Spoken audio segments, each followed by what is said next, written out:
Profecías bíblicas, predicciones del futuro, que a semejanza de una neblina se ven turbias e imprecisas, pero a veces, en medio de la bruma, se divisa un claro.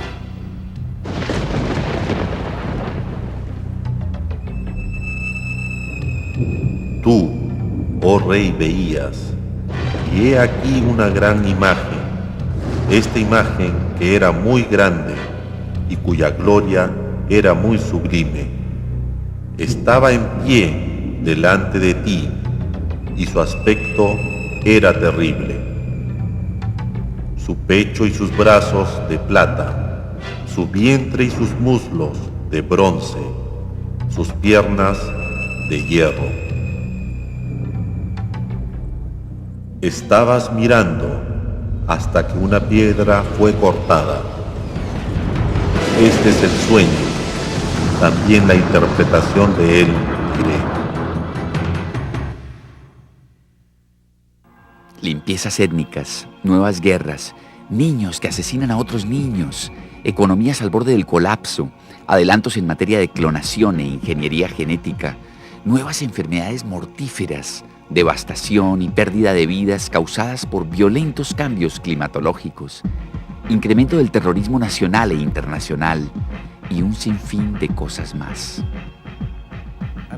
¿Hacia dónde nos conduce la tecnología? ¿Resolverá el microchip los problemas del mundo? ¿Brindará al hombre más tiempo para disfrutar de la vida? ¿O acaso allana el camino para un omnisciente y todopoderoso supraestado? Aunque la Internet nos facilite la vida interconectándonos con personas de todo el orbe, ¿no será una de las causas de la desintegración familiar y la invasión de nuestra intimidad? ¿Qué nos deparará el nuevo milenio? ¿Un futuro promisorio para el hombre o su hora más desventurada? Cerca de 6 de cada 10 norteamericanos consideran que el fin del mundo se producirá en un futuro no muy lejano.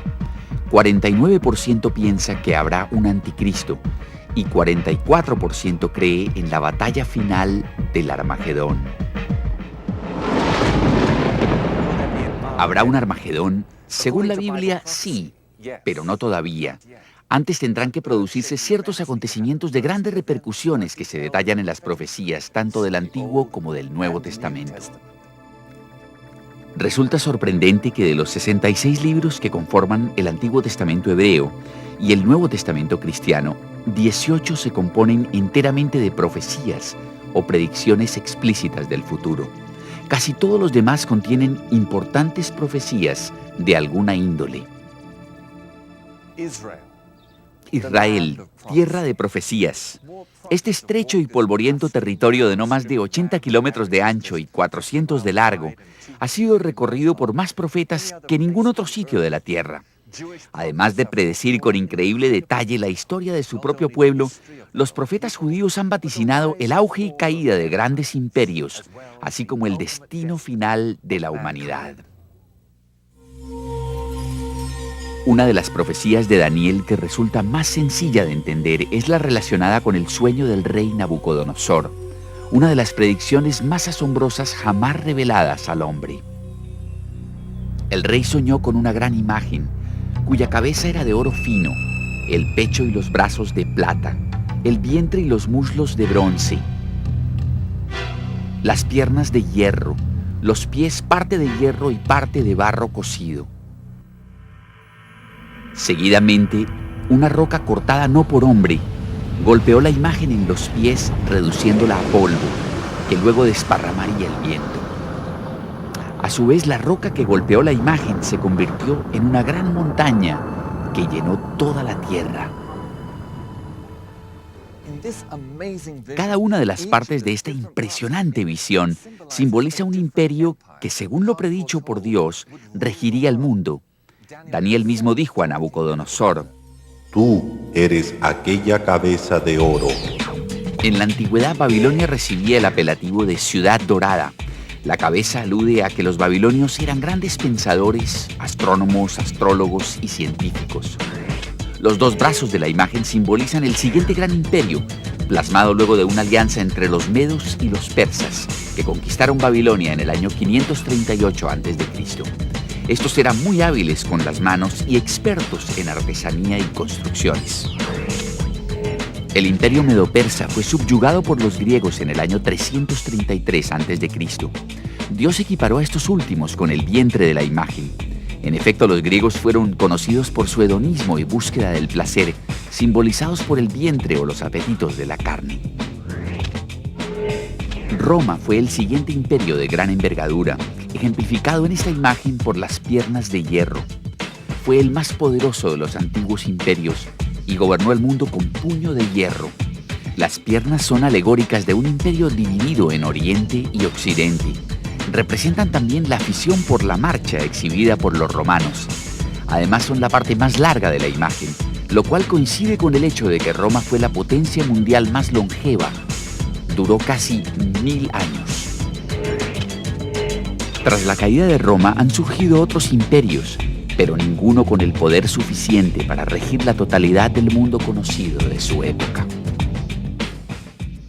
¿Y qué significa la piedra cortada no con mano que golpeó la imagen en los dedos de los pies, desmenuzándola?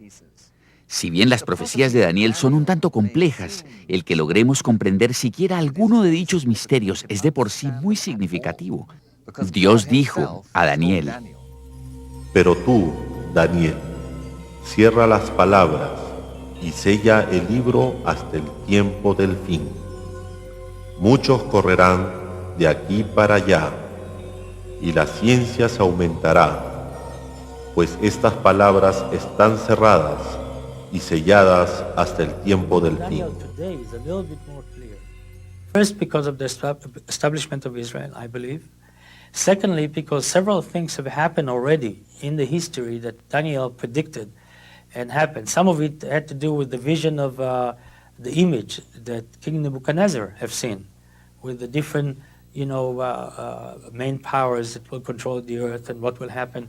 As we follow that study carefully, we can see very clearly the description of the Persian Empire, then the Greek Empire, then the Roman Empire, and then a situation as we have today, a clay mixed with iron, things that are, not very clear as they used to be in the past, which we have in our modern democratic society.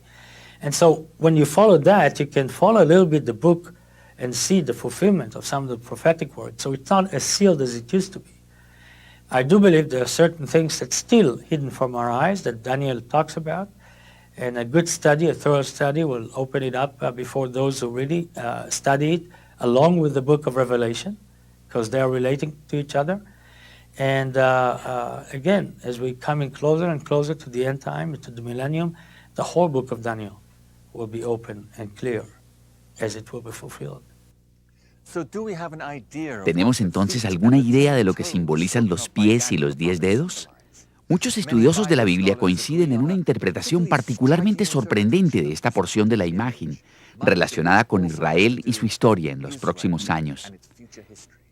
Pero antes de adentrarnos en las profecías sobre el futuro cercano, analicemos algunas predicciones ya cumplidas para comprender mejor cómo se comunica Dios en lenguaje profético.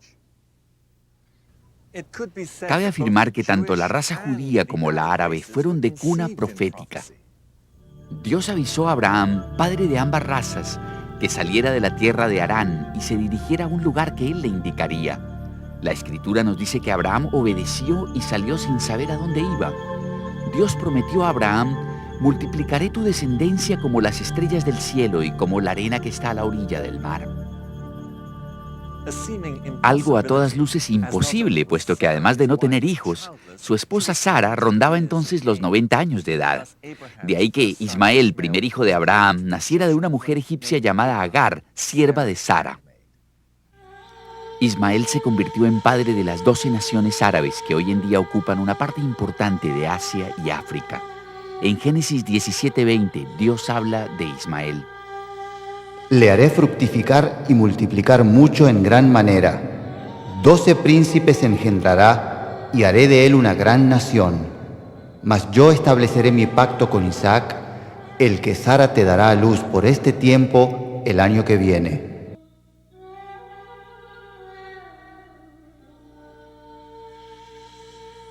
Al año siguiente, a los 91 años de edad, Sara dio a luz a Isaac, padre de Jacob, cuyos 12 hijos llegaron a ser los patriarcas de las 12 tribus judías. Si estudiara usted un mapa interactivo de Israel, vería que prácticamente todos los pueblos o sitios históricos a los que accediera están íntimamente relacionados con alguna profecía. Y de todos ellos, el más emblemático es la ciudad vieja de Jerusalén, que por muchos siglos ha sido capital mundial de la religión y el centro de 3 confesiones mayoritarias. Estamos frente al pórtico de Sión, puerta de acceso a la zona de Jerusalén construida por el rey David. Sión fue la joya más preciada de David. Sus salmos abundan en expresiones poético-proféticas acerca de él. Hoy en día su cuerpo reposa en esta tumba, en el paraje que tanto amó. Monte Sión significa ciudad de David. En una época fue el espacio más importante de Jerusalén, pero acabó siendo nada más que un campo arado, con lo que de paso se cumplió una profecía de Miqueas. Sión será arada como campo. Luego de la muerte de David, el rey Salomón, su hijo, construyó el primer templo judío allá en la cima del monte Moria, el mismo sitio donde Abraham estuvo a punto de sacrificar a su hijo Isaac en obediencia al mandato divino. Desde ese momento, el monte Moria se convirtió en Sión, el lugar más sagrado para los profetas judíos de aquella época. El primer templo construido por Salomón fue destruido en el año 586 a.C. por los ejércitos del rey Nabucodonosor. Luego de ser reconstruido en el año 516 a.C., el segundo templo permaneció en este lugar durante 656 años, hasta que lo destruyeron los romanos en el año 70 después de Cristo, cumpliendo así una profecía de Jesús que poco antes de su muerte expresó a sus discípulos. ¿Veis todo esto? De cierto os digo que no quedará aquí piedra sobre piedra que no sea derribada. Jesús predijo que el templo sería demolido piedra por piedra, pronóstico que el ejército romano del emperador Vespasiano, a las órdenes del general Tito, cumplió al pie de la letra 40 años más tarde. Jerusalén acabó saqueada e incendiada y 100.000 judíos fueron crucificados por toda la ciudad. Los romanos quemaron también el templo, hecho mayormente de madera y adornado con oro y plata. Los metales fundidos se colaron por entre las grietas de las piedras que formaban el cimiento. Los soldados desbarataron luego los cimientos para hacerse con el oro y la plata. Así no quedó una sola piedra sobre otra, y se cumplió textualmente la profecía de Jesucristo. Lo único que quedó del templo fue este muro de contención, construido para poder aplanar la cima del monte Moria y asentar el templo sobre ella. Ahora se lo conoce como el Muro Occidental, lugar a donde acuden los judíos a orar. Después del saqueo de Jerusalén en el año 70 de nuestra era, el pueblo judío se dispersó por todas las naciones de la tierra, la diáspora profetizada por Moisés en el Levítico. Y a vosotros os esparciré entre las naciones, y desenvainaré espada en pos de vosotros, y vuestra tierra estará asolada, y desiertas vuestras ciudades. Durante casi 1900 años, los judíos se aferraron a las numerosas profecías del Antiguo Testamento que predecían su posterior regreso a la tierra de Israel. Este es probablemente el predio religioso más conflictivo del mundo.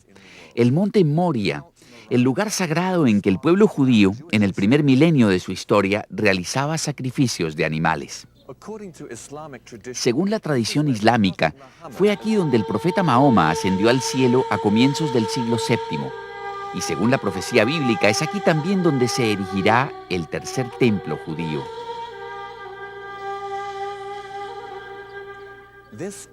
Aquí se aprecia la mezquita de Omar, construida el año 688 después de Cristo.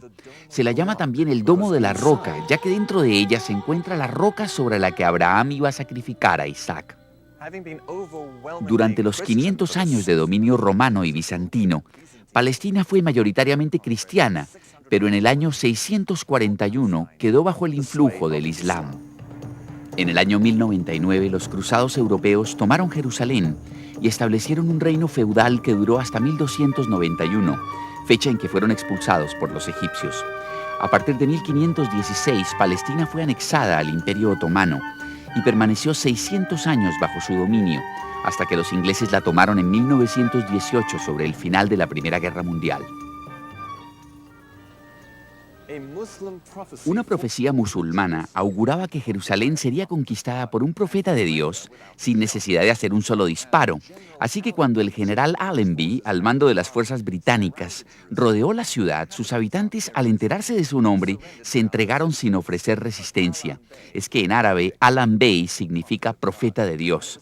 Precisamente aquí, en esta puerta de la ciudadela de David, Allenby proclamó la victoria en nombre de las fuerzas británicas y aliadas. Los ingleses administraron Palestina durante 30 años, desde 1918 hasta 1948, y dejaron allí su huella. Se construyeron numerosas iglesias cristianas, se restauraron muchos sitios arqueológicos y, sin saberlo, cumplieron otra profecía. He aquí la ciudad de Haifa, la perla del Mediterráneo y puerta de entrada a Israel. Detrás de ella se alza el monte Carmelo, donde el profeta Elías liquidó a los 450 falsos profetas de Baal. El patriarca judío Jacob predijo que esta tierra de Zebulón se convertiría en puerto de naves. Durante miles de años las naves no podían atracar en esta ensenada a causa de su escasa profundidad. Pero después que los ingleses dragaron la bahía en los años 30, Haifa se convirtió en el principal puerto de Israel. El 14 de mayo de 1948, Israel renace como nación, cumpliendo así un sinnúmero de profecías del Antiguo Testamento, una de las cuales dice: